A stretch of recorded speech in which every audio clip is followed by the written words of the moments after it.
नमस्कार, मैं हूँ मनविंदर। आप सभी राष्ट्रवादियों का एमबीएन नेटवर्क में बहुत-बहुत स्वागत है।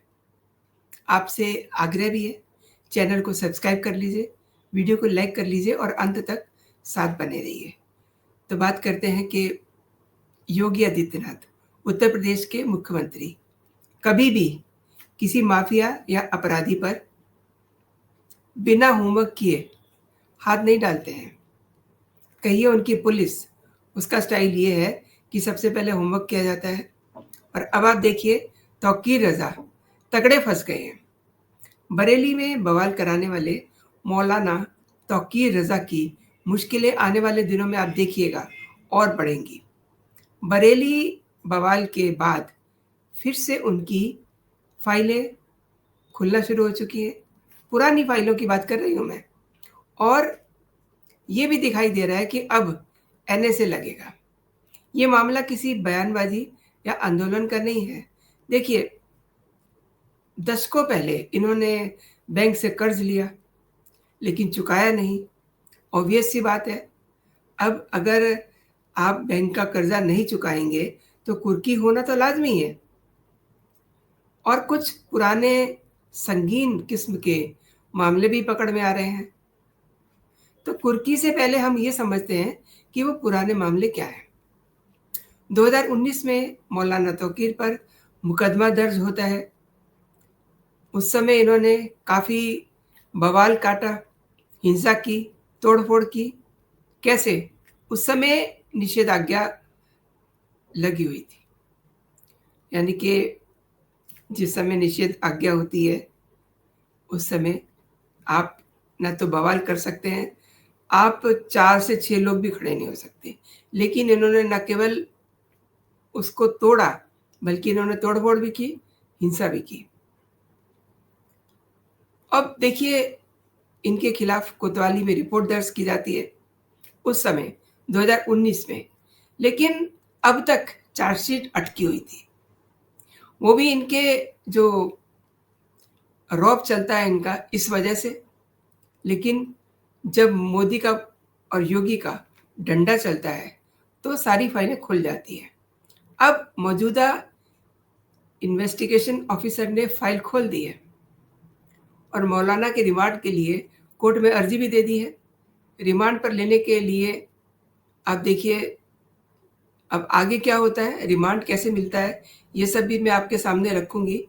लेकिन देखिए, इनको सोनम वांगचुक की तरह सलाखों के पीछे लंबा डाला जाएगा और ये भी संभावना है कि उनकी पेशी 10 अक्टूबर को, यानी कि आज, वीडियो कॉन्फ्रेंसिंग के ज़रिए करवाई जानी है। उधर बरेली पुलिस डॉक्टर नफीस खान और नदीम खान को भी रिमांड पर लेकर के पूछताछ करने की तैयारी में है। दोनों पर आईएमसी के लेटर पैड पर लियाकत खान के फर्जी हस्ताक्षर करके फर्जी पत्र को वायरल कराने का आरोप है। अब पुलिस ये जानने में जुटी हुई है, इस चीज़ का पता लगा रही है कि इस फर्जीवाड़े के पीछे साजिश क्या थी और बरेली बवाल से इसका क्या कनेक्शन है। अब हम समझते हैं कि कुर्की क्यों होने जा रही है। दरअसल है क्या, तौकीर रज़ा ने 2090 में साधन सहकारी समिति करतौली से खाद खरीदी थी लोन लेकर के। मौलाना ने ना तो मूल रकम जमा कराई और ना ही ब्याज अदा किया। अब बैंक ने ब्याज वसूलने की कार्रवाई शुरू कर दी है। अब देखिए, इतना ही नहीं है, कुर्की का नोटिस भी चस्पा हो चुका है। फाइलें खुल रही हैं तो पता चल रहा है कि मौलाना के ऊपर काफ़ी बड़ा अमाउंट जो है ब्याज का पेंडिंग है। इसके अलावा ये भी जानकारी आ रही है कि बैंक अब इस पर 2% एक्स्ट्रा ब्याज लगाएगा। ये बैंक का नियम होता है। बैंक की ओर से कई बार वसूली नोटिस जारी किया गया, लेकिन मौलाना के प्रभाव और राजनीतिक रुतबे के कारण भुगतान किया ही नहीं गया। और अब जो जानकारी आ रही है ना, यदि निर्धारित अवधि में भुगतान नहीं होता है, तो ये समझ लीजिए फिर उनकी संपत्ति जो है, वो कुर्क करके वसूली जाएगी और बैंक सभी बकायेदारों से रकम की वसूली के लिए सख्त नीति अपना रहा है। देखिए, जांच में कुछ और चीजें भी सामने आ रही हैं। इन्होंने केवल बरेली की सड़कों पे दंगा ही नहीं भड़काया है, ये इनका बहुत पहले से ही ऐसा ही इनका रवैया रहा है। जांच में ये पता चला है कि मौलाना तौकीर रजा ने बदायूं जिले में अपनी मोस्ट ऑफ द जो उनकी प्रॉपर्टीज हैं पहले ये बेच चुके हैं। ऐसे में बैंक की नज़र अब उनकी बरेली और जो दूसरे ज़िले हैं वहाँ पर जो उनकी प्रॉपर्टीज है उन पर है, उनको कुर्क किया जाएगा। बैंक की टीम ने पुरानी फाइलों को फिर से उलट करके अच्छे से उसको देखा है। अब ये सारा मामला जो है बैंक वाला, ये हेडक्वार्टर को भेज दिया गया है, यानी कि राज्य मुख्यालय को भेज दिया गया है।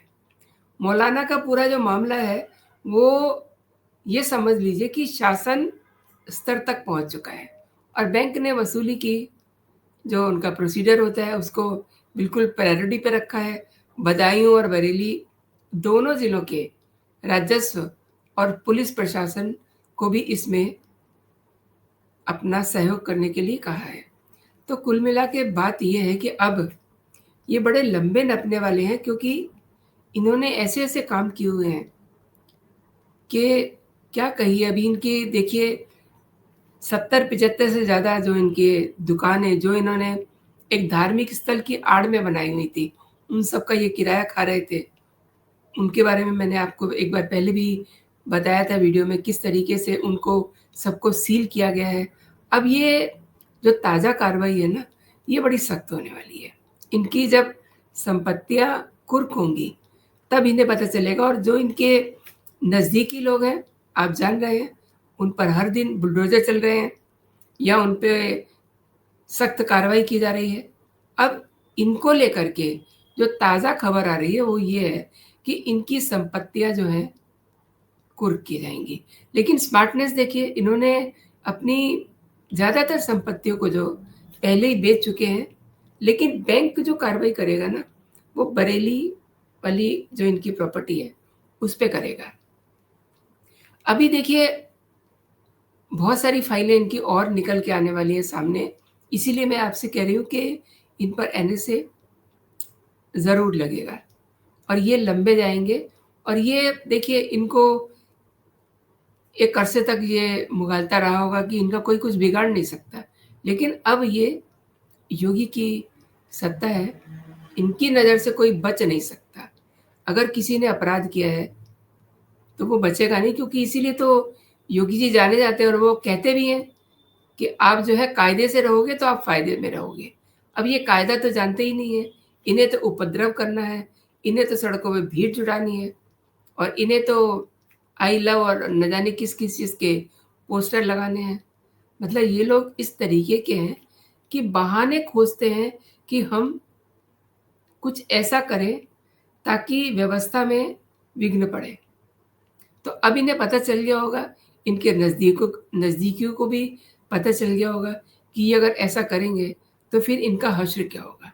कुल मिलाकर के बहुत कड़ी कार्रवाई में तौकीर रजा फंस चुके हैं। तो अभी के लिए इतना ही। आपने मेरे साथ पूरा वीडियो देखा, उसके लिए आपका बहुत बहुत धन्यवाद। आपको अगर ये कंटेंट पसंद आया है तो आप इसे अपने दोस्तों में भी शेयर कर सकते हैं, फॉरवर्ड कर सकते हैं। और देखिए, कमेंट करना बिल्कुल ना भूलिएगा एंड चैनल को सपोर्ट कीजिए और देखिए चैनल को ज्वाइन कीजिए ताकि मेरे जो भी वीडियो हों आप तक सबसे पहले उसकी सूचना पहुँचे। जय हिंद, जय भारत।